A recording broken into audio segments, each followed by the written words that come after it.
Welcome, everyone. This is Glenda Dawson. My co host LD is doing on a mission, as I call it, and he will be here in a week or two. But at this time, you're joining Glenda's Dragons Den, and we have a phenomenal guest. Maureen, how are you? I'm doing great, Glenda. How are you? Oh, perfect, perfect. Um, So, we have been talking and we have discovered we have a lot of similarities. We're like soul First is sisters. we live in Pennsylvania, which is really hard to get, imagine that. Um, and, we have a background in law offices, We do. which is very interesting.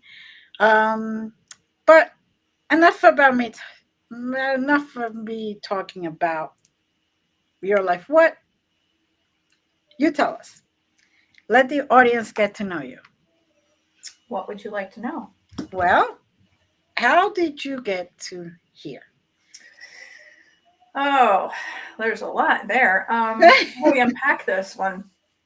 So, I guess I've had abilities since I was a child, Mhm. and um, I didn't always know that I had abilities. I my parents kind of dismissed it. They didn't address it. Um, I thought I was like everybody else. I thought everyone else had abilities as well. I thought I was just like everyone else until um, I had said something to one of my parents one day about um, the lights going out when we would drive under them every time we Mhm. would go under a traffic light or the lights on the highway.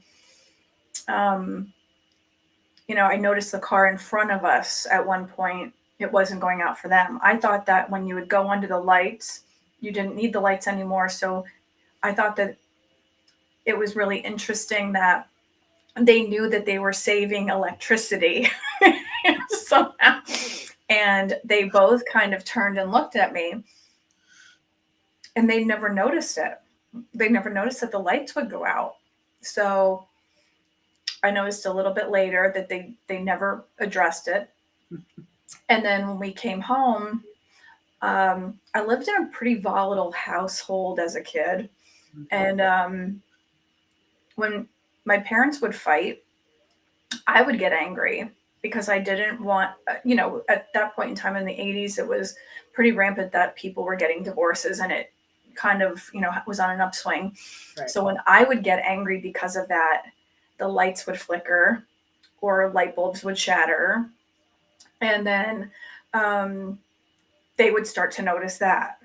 So that just kept increasing and increasing. And I noticed at one point when my anger was at its worst, I, I noticed light bulbs would start to shatter. Then it was fires would start because of the filaments or whatever. Mhm. So I kind of got my anger under control because I didn't want to be like my parents. I didn't want to be constantly fighting. So I realized that if I just kind of kept to myself, I became a loner. I read a lot. I would read a book a night.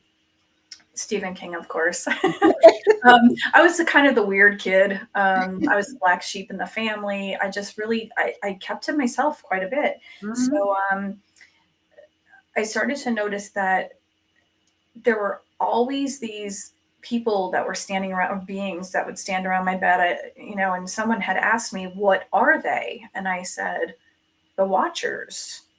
I didn't realize I had a name for them until that moment. And when I Mhm. looked up what the Watchers were, in the Bible, the Watchers are actually demons. But I think a lot of people they misconstrue what demons are. They're not necessarily like bad. Um, Mhm. and I don't use bad or good, I use positive and negative. I think bad Right. and good is a really strange terminology. Um, Demons can be used for positive and negative. If use, say, for instance, Pazuzu. Pazuzu was used in the movie The Exorcist. Pazuzu is actually a fertility god. And if you have the right intention and the right perception, things can be positive. But so many people are so hooked on the negative part of demons that that's all they see them for. I don't necessarily call upon them. So I don't use the demons for what, but these things they've been around me. They've taken care of me. I have been, I've had several near-death experiences. I've passed over twice. I've been hurt as a child and never felt the pain from it. So, you know, I've had many things that have transpired, but my abilities have ramped up quite a bit from the time I was a child. And I became very ill in 2016 to the point where I literally blacked out at work. When I came to, all of my senses were heightened. It's an autonomic disorder that I must have had since I was a child. And now going back to that point, I do remember having trouble breathing, you know, exercise intolerance and all these different things, but it was at an extreme. And when it's like a fight or flight response with your autonomic system, and all your other senses are heightened, why not your sixth sense? So I had noticed that there were people walking around inside my house. There was music playing out of my pantry, and it was crazy at that point, because you're dealing with all of these health issues, but also now you're dealing with the paranormal being completely ramped up after having it through your whole life. But people called you crazy or stupid, or, you know, it was ridiculous or it was foolish. And now you have to figure out what's wrong with you. And it's not just one, you know, rare chronic disease, but there are like 5 or 6 other ones, and seeing 57 different doctors and no one can figure out what's wrong with you because you have all these different symptoms and they're crisscrossing over to other diagnoses. It could be almost anything at that point. So no one was helping. Everyone was walking away saying that it was, you know, psychological. Luckily, I was working in an office where I was helping other people figure out what was going on with them because they needed to apply for Social Security disability. And I'm a really good researcher. And I was saying, well, you know, if you get this test done, it will lead to this. I had, you know, this was a great thing for me because it helped me. And luckily I became diagnosed, and the doctors were blown away because I was up till 5 o'clock in the morning trying to figure out what was wrong with me because I was literally dying. My organs all shut down. You know, they gave me 10 years in 2016 to live. So I'm not lucky in the fact that that's what's still happening, but I'm capable of helping other people, and I get to see my loved ones on a regular basis, whereas most people wouldn't. Yep. And, you know, like you were saying that your abilities and you saw the waters, they were probably brought on by a lot of the fighting. It could have been, because even as a really, really young child, which is, you know, when I do, and this is really strange because a lot of people, I really listen carefully to when other people tell stories, because when it's happening to you, you tend to notice more. Like when you buy a certain vehicle, you tend to see them more often on the street. Right. Like, so when someone else is telling, you know, what's the first memory you have of this ability or whatever, everyone says age 3 or 4. Do you notice that? Yep. I say earlier than that because I did have my abilities earlier than that. Yeah. So I've noticed people saying 3 or 4. The very first time I remember something happening was, I think I was about 3 or 4 years old. My parents were sitting on the front porch with the neighbors. And I think I tell this story almost every time I'm on a podcast or, you know, radio. I was plugging in a nightlight, and it was about, you know, this big. So it was way bigger than my little tiny hand. Right. And it was a goldfish. It was see-through. It was orange and it had little sparkles inside of it. And I was touching the prong and I went to plug it in and only one prong entered the thing. And my parents were sitting on the front porch with all the neighbors and it was getting dark. And I remember looking up and one of those watchers was standing behind me with their hand on my shoulder. And I say they because there were no he, she. Right. It was gender neutral. Mm-hmm. There was no male or female voice. It was just very calming. And it wasn't coming out of their mouth. It was coming out of their head into my head. Mm-hmm. I didn't scream. It didn't hurt. But I'll tell you, there was a black singe mark and it went through a couple layers of skin. And I went outside and I said, Mommy, look. And she let out this blood curdling scream. The neighbors were all running. You know, they were putting ice on. They were trying to figure out what to do next. It didn't hurt, but it looked like it did. I mean, I still remember exactly what happened. I remember what I was wearing. That's something. Well, that was a big thing. It wasn't, you know, like mom and dad said no to something. It was something major. So yeah. So, I mean, it's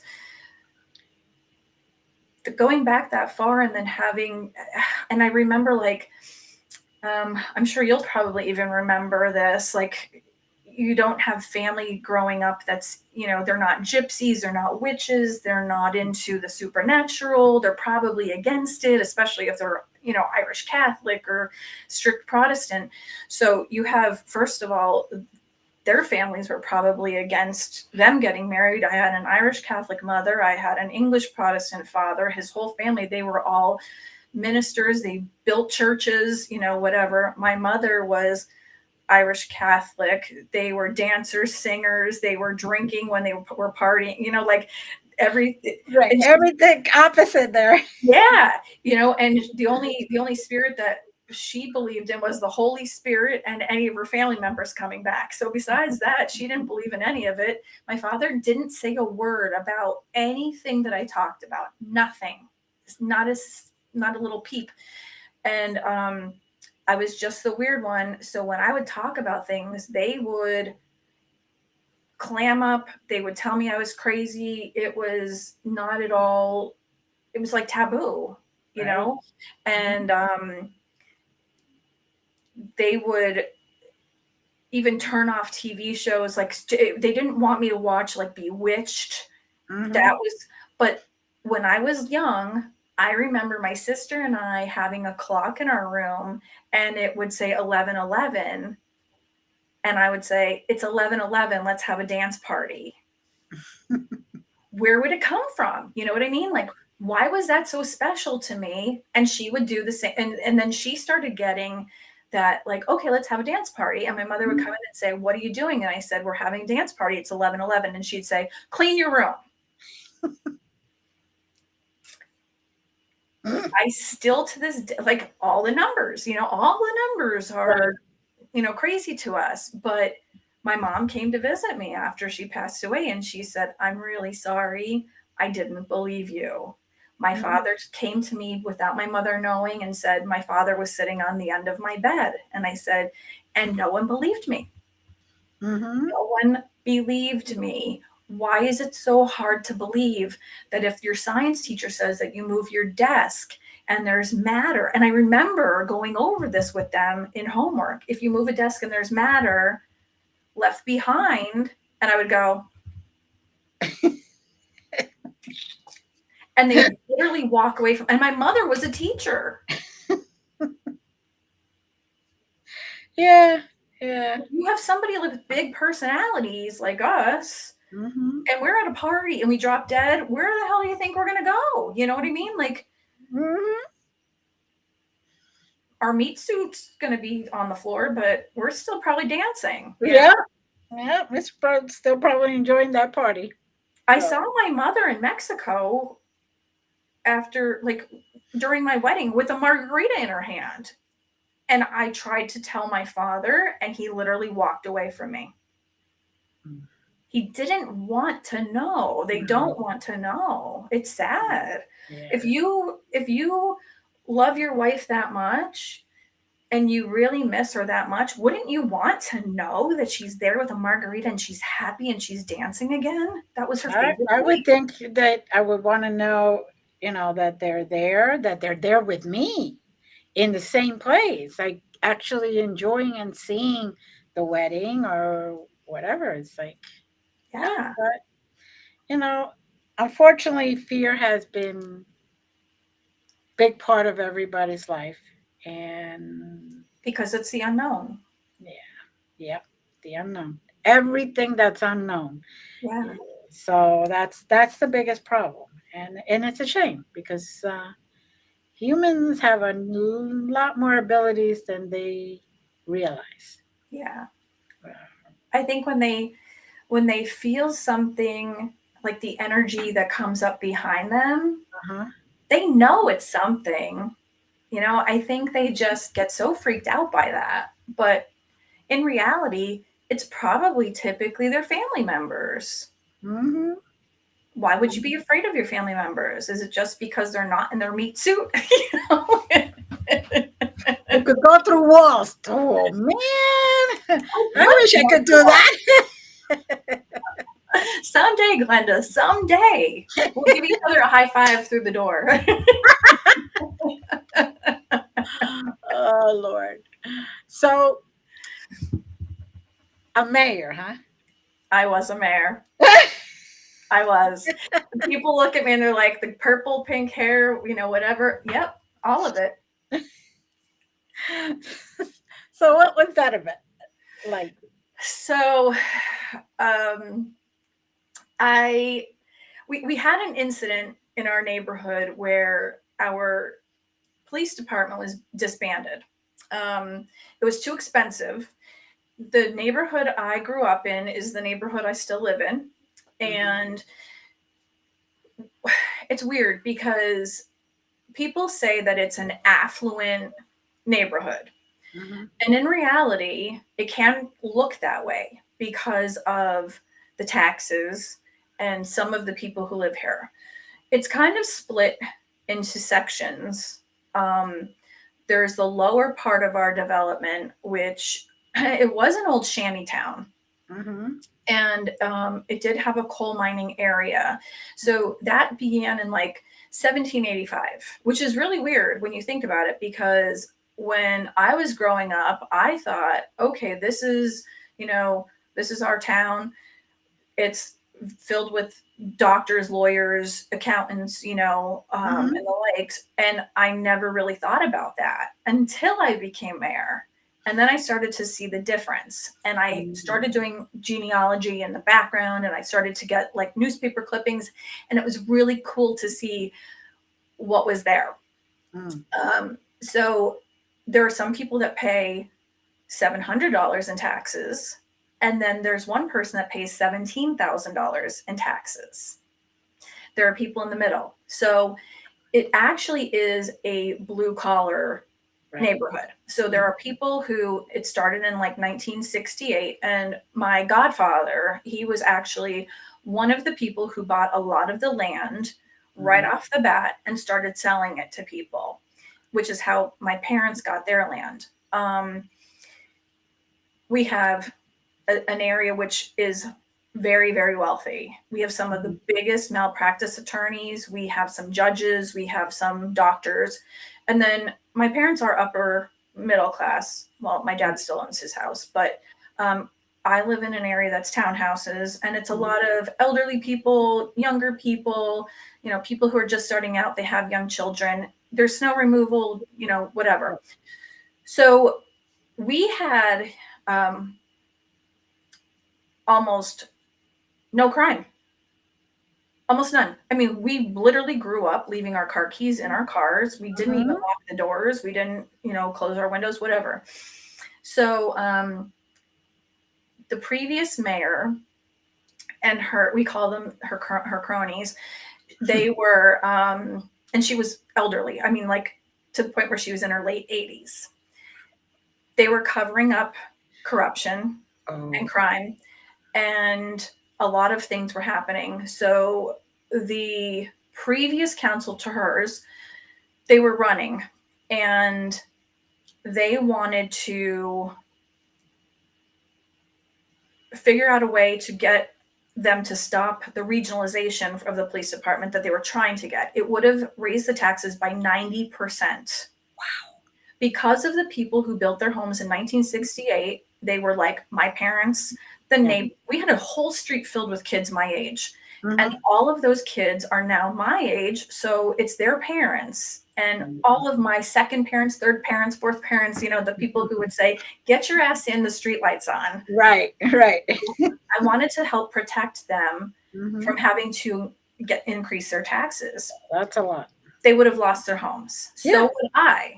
I mean, it's a lot of money. Definitely So is. like the average taxes here are, you know, $3,000 to $7,000 a property.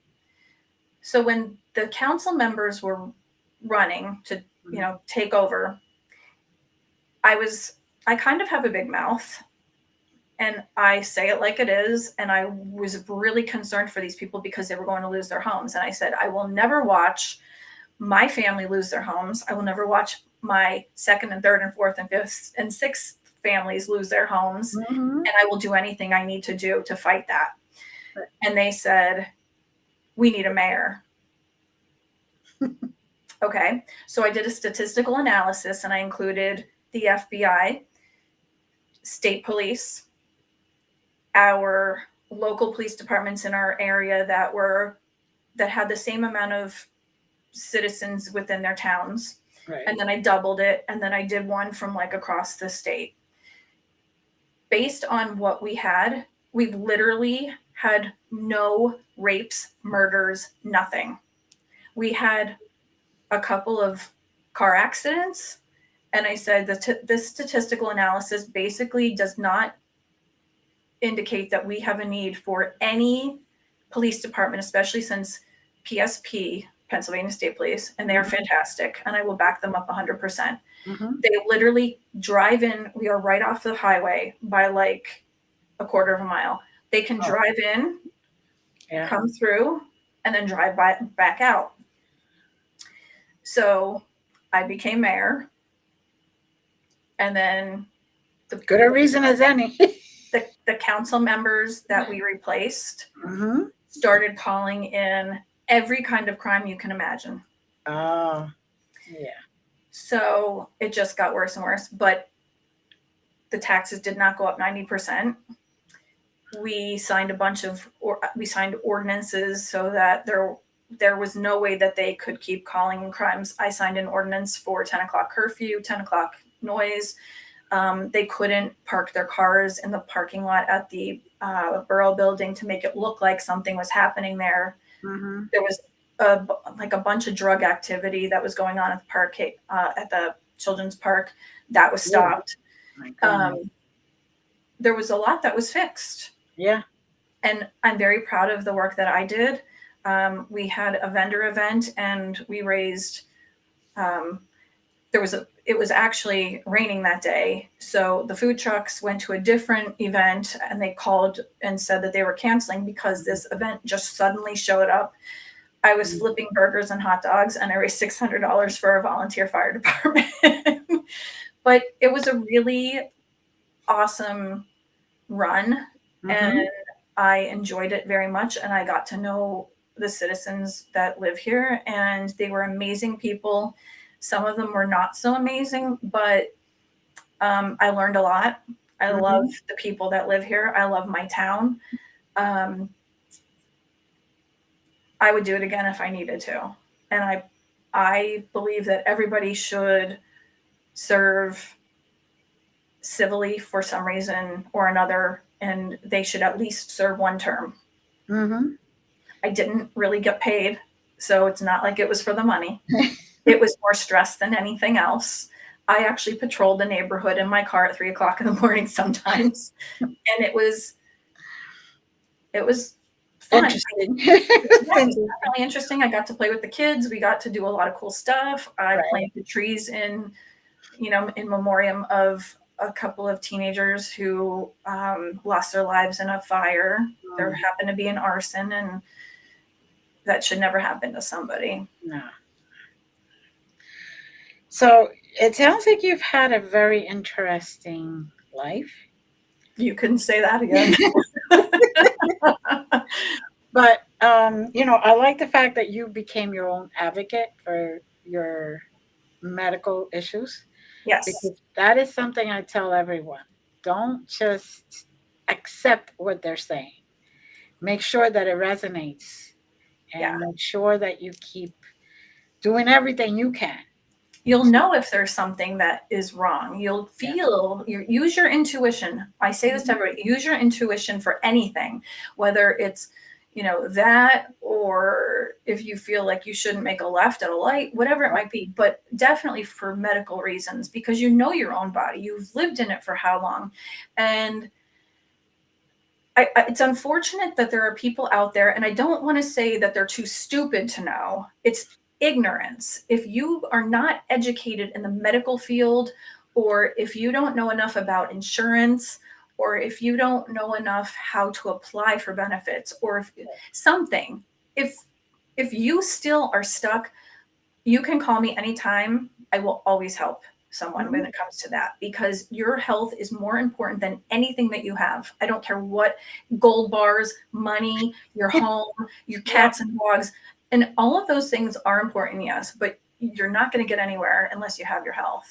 Yep. And I'm one that can definitely tell you that. I could tell you that myself too.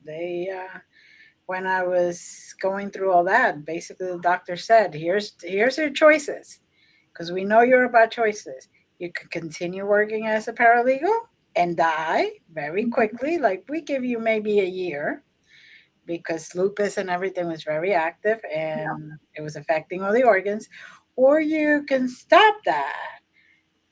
Go take care of your medical stuff. Go get your treatments. Go get everything, hopefully, to come down, and then do little things so you can still live life, but not in that stressful situation." Because anybody that works for attorney in the law field, that is, everything is stress, It and more is. stress. Yeah, and the other thing that I would like to mention is, mine started with a disease. Well, not even a disease. It's a syndrome. It's a syndrome that I was born with. I Hmm. didn't know about, but it worsened because of black mold. And you can't. I mean, sometimes you can smell it, but you won't know it. That you won't know that it's there. And the OSHA has no. Um, they don't have any like ordinances for mold, but they do for everything else. There Hmm. needs to be something done about that. um, I think more people need to like sign petitions and follow up on it and do something about it, because honestly, the black mold is what shut down all of my organs. Hmm. And it makes me really, really angry that it got to this point. And then Yeah. because of the fact that the doctors were not following up and they weren't listening to me, that's what, made it progress further. Hmm. So Yeah. that's why It, I'm where I'm at now. and it's not that, we're saying, don't trust the doctors or don't trust whatever, but question it. If you're not you don't feel like you got the full um, amount of information that you really need, then get a second, a third. Or Go if you over. still feel sick Yeah. and you're not getting the test, like there may be a different test or another test, or if they're still saying no, that's, I've done everything I possibly there. It's not that they've done everything that they possibly can. There's definitely more out there that can be done, Hmm. always. Yeah. I had to go myself from Jersey to New York City to get all the proper testing done and all the right doctors set in place and all that, because they would say, "Oh, it's just pain, da da da da, and here's the prescription for painkillers." No, I don't want painkillers. Yeah, I want to I think know. to you actually. Yeah, I want to know exactly what it is that is not only causing the pain, but the tiredness, the fainting, the the sometimes so much anxiety that you feel like you want to take your skin off, because you know feeling like I'm sick every day and my organs not working right, and people thinking I'm having strokes and all that other stuff. So it's important. Yeah, Important. yeah, I definitely agree with that. And it should never get to that. I didn't just go to, like, I went to a PCP, I Mm-hmm. went to a nephrologist, I went to a cardiologist, I Mm-hmm. went to a neurosurgeon. Once I went through the whole gambit of all the different doctors, then I Mm-hmm. went to a holistic doctor. That was the doctor that found what was wrong with me. But I had to pay for that because regular insurance doesn't pay for Nope. holistic doctors. She ran a whole battery of tests and found that there was mold in my body. And it took $700 for an office visit. And then she loaded up a huge bag of supplements. And every time I went back, she'd add more. So it was Mm-hmm. like $1,200 a month in supplements. It's very expensive, but at least I figured out what was wrong while I was there. And Mm-hmm. then I went back to the regular doctors. And I Right. switched to my PCP, which was the best thing I ever did because the one I go to is freaking amazing. And when the first time he walked in, he had a notebook filled with notes from me. And he's like, I will do whatever it takes to help you. I Mm-hmm. love a challenge, and let's just hit at whatever the first 5 things are, and then we'll do the next, appointment. There you go. And that is Great what you doctors. need. That's a doctor. That's Yeah, exactly what you need. Not somebody who's just looking to put band-aids on things. right. Right. So I, now I know somebody has this question, so I'm just going to ask. Did you use your abilities while you were a mayor? I did. Okay. Good So for you. this is how I use them, though. So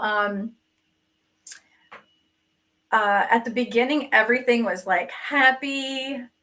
We all got along. And then all of a sudden, council members, they finally realized that I wasn't just a dumb blonde that they could like get in to get me to have because the people here liked me so much that it was like, okay, so we're going to make her like the voice and the face of this. Like I Right. was just the billboard. Uh-huh. I was the one that did the statistical analysis to show, look, we don't need this. Mm-hmm. They thought it was my ex-husband who was also law enforcement. Mm-hmm. And when he spoke for the very first time, they were like, they did, like, it didn't make sense. And then I stood up and I said, and this is what I'm going to tell you. And I quoted whatever I put up on this like Right. board. And I said, this is the reason why we don't need this and blah, blah, blah. And all of a sudden they were like grumbling about me. And then I said to my ex-husband, when I go into this meeting tonight, this is what's going to happen.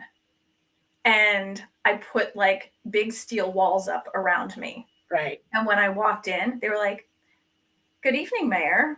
Mm-hmm. And I was like, that's better act like that. The next time I came in, I didn't put the steel walls up and they were sitting like this, Mm-hmm. waiting for me. And I go, good evening, everyone. And then they were like, they didn't know what to do. So then I put the steel walls up and then everyone was on the edge of their seats. So it was like the exact opposite. Right. Because I could put those walls up at like the drop of a hat, because it's whatever my intuition is going to be. Right. I wanted them to be on the edge of their seats. Mm-hmm. So the attorney and the solicitor was our local DA. Right. And we would sit next to each other and we'd elbow each other or like pinch each other and we'd laugh because of certain things that would happen. And they had no idea what we were doing the entire time. We would like literally sit next to each other every time. And he'd lean over and he'd go, did you read my text? And I like, mm-hmm. So then we would be in cahoots together. Mm-hmm. These people had no idea what they were doing the entire time. And I had never done this before, but I'm not stupid. They underestimated you because they did. You're a woman. They thought I was the little blonde girl. Yeah. Yeah. And then I came in with a purple mohawk and they were like, I don't have to look the way you want me to. The kids thought it was the best thing ever. I was like, you underestimate. Every time I come in here, I'm going to be something totally different to throw you off. It doesn't matter. The volunteer fire department loved me. I brought them cookies for like St. Patrick's Day. Something horrible, the arson happened, and I brought them this really beautiful cross with like the American flag, and they were so grateful. And they didn't like each other either. I said, I'm not going to run again. If the people want me, they will vote me. They were writing my name in. And I was like, okay, so now the fire department, they want to vote themselves in, because they started to hate each other. It was just constant. So yeah, I would use my abilities anytime. I didn't body jump anybody, but I didn't have to. It would just go the way I wanted it to go. The thing is, it's like with me, I used to use my abilities when I was paralegal to, oh wait, there's still some facts that are missing, or and then I would know that I had to research more or look at a certain case in more detail. Or when somebody would come in and give me the biggest sack of BS that there was, and then I was like, okay, that doesn't sound right. That just doesn't sound right, but I'll play along. I use my abilities at the law firm all the time. This guy actually came in my office, like the whole downstairs was my office, but I had an office. Right. He came in through the door. He came right over to my office, and I was pinned because it was like this with just one door. He came in, and I was on like high alert, like spidey senses, because I heard the door and I immediately felt the hostility. I read the room. I read the energy. Right. I immediately had a pair of scissors. He had me in the corner up against my desk, and he was coming for me with a knife. Oh, goodness. So I had the scissors and I pulled them out, and he was like, "You're not so-and-so." And I'm like, "No, I'm the new girl." And he was like, "Well, I want to know about my case, blah, blah, blah." So I'm like, "So you're just going to have to calm down so I can look this up, because if you're still like this, I can't get to my computer." Right. He didn't understand that I was going to be like I was. Yeah. And as soon as he backed off, I literally flipped my desk over and like pushed him out the door with it and closed the door. And then everyone else upstairs, they never knew what was going on downstairs because I was like below the parking lot. So I called them upstairs and I said, "You need to get the license plate to the car that just left. He just came in with a knife." I had no cameras. I had no bell to get to them. Nothing. Wow. He never bothered me again, but he would call and ask for me nicely. But still, it could have turned into a really nasty situation. It could have. I finally I turned my office around so that my desk was facing the door from there on out, because as soon as I would see who was coming, I could jump over my desk and close the door. Yeah. No, it was. And besides the fact that it's ridiculous that a law firm, especially in this, anywhere from 2001 on, didn't have cameras and safety things to keep all the employees safe. It was just me that wasn't. Everyone else was. But yeah, you still needed to make sure that you were safe. That's key here. Wow. Well, that's at least you were able to read the room real quick and knew exactly what to do, because sometimes we read the room and we know something's happening, but we kind of get lost in the thought and not take action. So now you deciding to write a book?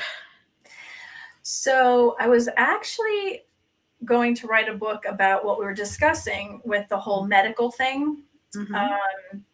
Because I think it's very important for people not only to have insurance, but to make sure that they're well taken care of, because you, like you Mm-hmm. said, I always say that you only get one set of eyes, but you only get one body also. I mean, you can have Mm-hmm. replacement hips, you can have replacement hearts, you can, whatever, but you can't replace your entire body. So I think that that's really important. And I think that it will not only just include like how I became ill and how the doctors handled things, but the ability thing as well. Right. Because intuition is really important for everyone, and everyone has intuition. I don't Mm-hmm. care what anybody else says. I totally believe that. I Um, do too. but I have a book line that I've been writing, and I've been kind of like developing it in my head and the way I want Mm-hmm. it to look. And it's for children, but it's also for adults because they have to read to their children. So it's going to be with like all the like the monsters. So I'm going to have little Easter eggs in the book for the people that I love. So if Mm-hmm. it's like about my son, it's going to have him snowboarding or in his jersey from high school with the number on it, so he'll know it's for him. Mm-hmm. But the monsters are also going to be the Easter eggs as well, Okay. because the book is strictly going to be about how to have morals and ethics and Mm-hmm. values, and to teach kids manners, because if their parents aren't doing it, someone still has to do it. And it's not always going to be the teachers. So Mm-hmm. while the parents are reading these books to them, maybe they'll also learn their manners as well. But the monsters are going to be the people that are in my life, Right. who I grew up with, who I see every single day, the family members who don't act so nice, but, maybe like a Frankenstein who's not so nice, or a vampire, or, an energy vampire. But I think it will be a fun way to teach kids about those things, but also make it like the they're monsters. They are Mm-hmm. monsters. People who treat others with disrespect, or they're Mm-hmm. rude or negative or whatever, Right. they're the monsters in the world. Mhm. Yeah, because even though as an adult it may seem so natural because it's happened so many times, but when you're a child, that a child needs to realize there's good in people. There's also not so good in people, Yeah, and not to not to realize that everybody is the same. It just depends on what path you decide to take. yeah, yeah. I have a couple other ideas as well. Um, I was going to write a whole series of um, government conspiracies. From small town to government agency. Well, you have some of the I experience actually have behind. some experience with some of it. Right. So, uh, yeah, you may want to hide when you you publish that. Glenda, honey, I don't hide from anything. I'm right out in the open on the front porch. Yeah, well, I think I think they'll be very surprised that you did if you do get that out. There's a lot of people that would not expect that. We are well, I think that you know this. We are living in one of the most corrupt states in the country, and I think I'm in one of the most corrupt counties in the in the area. So I really Yeah, don't mind saying it. yeah. There's always loopholes, as I call them. They love to find them. They really do. Yeah. So, now what? I know that you have a business. I do. It's a Yes. small And business. what do you want to tell us about it? Um, so when I got sick, I'm not somebody who just kind of sits around, but I also, there are days that I just can't get out of bed. So, I kind of go with how I feel. Hmm. And it started off with, um, me doing tarot card readings or doing some house parties, and, um, people love it. It's like Reiki and readings, or I'll read for a kid's birthday party, or a lot of people are really getting into this stuff, and they're more and more people are starting to believe in it. So I really love doing what I do because it's fun. People love having fun by doing this. And I've even done it at weddings or baby showers or bridal showers or whatever. And I'm not the type of person who just sits down and reads a book on how to read tarot cards. I actually use my intuition. I don't go by the book. I see what I see in the cards first, and I go by that. So I do the same thing. So I love that. I love that you do that.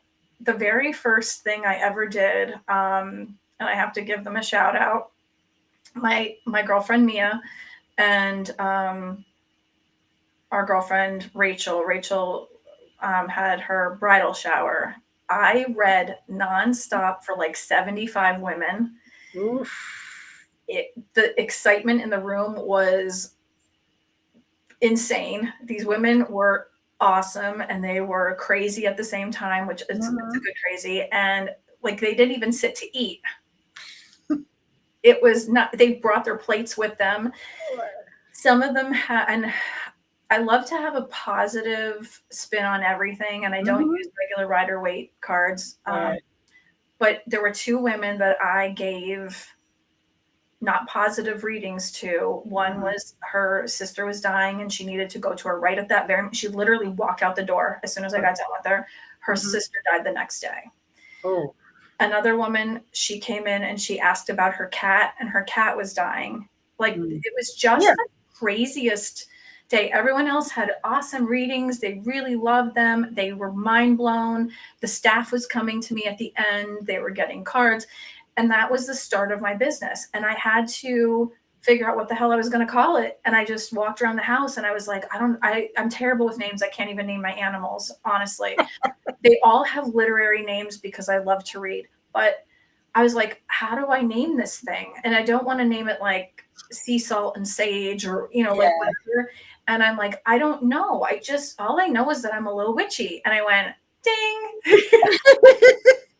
So it's A Lil Witchy. And then when I had myself on this site where it was like kind of advertising me, it said, do you want to add wedding officiating? And I was like, why didn't I think of this? I was a mayor. I officiated weddings. So I added it, and I was like, what the hell? And then all of a sudden, all these people started asking, like, how far do you travel? What do you do? Do you dress up? Do you do themes? And I was like, I love to dress up. That's my favorite thing. I've done Viking weddings. I've done Victorian weddings. I've done vampire weddings. I've done everything. And it's so fun. It is so much. And these people, when people ask me, like, what do you love about what you do? Weddings. I love doing weddings. It's like working for Disney because no one's ever angry. It's the best day of their lives. Yep. I write them from scratch. I do them all myself. Every single one is different. And these people are so gracious, and they're so in love, and they're so sweet. I have little old ladies come up to me, and they hold my hand and they say, that's the best wedding I've ever heard. And they're crying and they love it so much. And it's very personal. And I don't believe in God. I'm a witch. I believe in many gods. I believe something's greater out there. I don't know what it is. Right. But just write a wedding that doesn't add an entity to it. Right. It's about these people, and it tells their whole love story. And I just love it. I love everything I do. Good. Yes. My most memorable one was in a treehouse. I actually had to climb the steps, and they had a camera showing it on a big screen downstairs on the bottom of the tree so people can see it. But they wanted it because that's when they met. They were like 4 or 5 years old. That's when they met. They had a little tree house, so they recreated the tree house big enough to accommodate adults. Oh my gosh, I Yeah. love. Oh, that was beautiful. That was beautiful. So you officiate too? Mhm. Oh Yeah. my God, Yeah. I love you, Glenda. You're my favorite. That's what I say. We're so much alike. It's incredible. You know, I cry at like every single wedding I do because I get to know these people on such a personal level. I've done their baby blessings. I've Oh, met their families. We go to their barbecues. We go to their birthday parties, their kids' birthday parties. We take our grandkids with us. Like they become our family. We've hmm adopted a dog from one of them. Like they're I keep all of their certificates in a drawer with their pictures, hmm or like I was going to start putting them on cork boards but I've done so many of them that I just can't put them all over the walls, you know? hmm I just love them all so much. And some of them are very, very good friends. Very good. That's what's important, right? It's not Yeah, just about the event and it's leave. the Like people. I see a lot of times, person comes in, okay, boom, boom, boom, boom, boom, boom.